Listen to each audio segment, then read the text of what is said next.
விவிலியம் அறிவோம். வணக்கம் அன்பர்களே. இன்று நாம் அறிய போகும் பகுதி சீராக்கின் ஞானம் முகவுரை. திருச்சட்டம், இறைவாக்கு நூல்கள், அவற்றை தொடர்ந்து வரும் ஏடுகள் வழியாக பல சிறந்த படிப்பினைகள் நமக்கு கொடுக்கப்பட்டுள்ளன. அவை காட்டும் நற்பயிற்சிக்காகவும் ஞானத்துக்காகவும் இஸ்ரேலை புகழ்வது நமது கடமையாகும். அந்நூல்களை படிப்போர் அவற்றை புரிந்து கொண்டால் மட்டும் போதாது, கல்வியில் நாட்டம் கொண்டோர் என்னும் முறையில் தங்கள் பேச்சாலும் எழுத்தாலும் மற்றவர்களுக்கு உதவி செய்யவும் வேண்டும். எனவே என் பாட்டனராகிய இயேசு திருச்சட்டம், இறைவாக்கு நூல்கள், நம் மூதாதையர் எழுதிய மற்ற ஏடுகள் ஆகியவற்றை ஆழ்ந்து கற்பதில் ஆர்வம் காட்டினார். அவற்றில் நன்கு தேர்ச்சி பெற்ற பின் நற்பயிற்சி, ஞானம் பற்றி அவரே எழுதலானார். இவ்வாறு அவர் எழுதியவற்றின் துணை கொண்டு கல்வியில் நாட்டம் கொண்டோர் திருச்சட்டத்திற்கு ஏற்ப வாழ்வதில் பெரும் முன்னேற்றம் காண்பர்.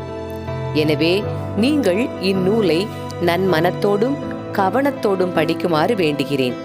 நான் மிகுந்த கருத்துடன் இந்த மொழிபெயர்ப்பை செய்திருந்தாலும் சில சொற்றொடர்களை சற்று பிழைபட மொழிபெயர்த்திருக்க கூடும். அதற்காக என்னை பொறுத்து கொள்ளுங்கள். ஏனெனில் மூல மொழியாகிய எபிரேயத்தில் சொல்லப்பட்டதை பிரிதொரு மொழியில் பெயர்த்து எழுதுகின்ற பொழுது அது முதல் நூல் பொருளை உணர்த்துவதில்லை. இந்த நூலுக்கு மட்டுமன்று, திருச்சட்டம், இறைவாக்கு நூல்கள், மற்ற ஏடுகள் ஆகிய எல்லாவற்றுக்குமே இது பொருந்தும். இவற்றின் பொருள் மூல மொழியில் பெரும் அளவில் மாறுபடுகிறது. மன்னர் யூர்கெத்தின் ஆட்சியின் 38ஆம் ஆண்டில் நான் எகிப்துக்கு சென்று அங்கு சிறிது காலம் தங்கியிருந்தேன். அப்பொழுது மிகுதியாக கற்றுக்கொள்வதற்கு உகந்த வாய்ப்பு எனக்கு கிடைத்தது.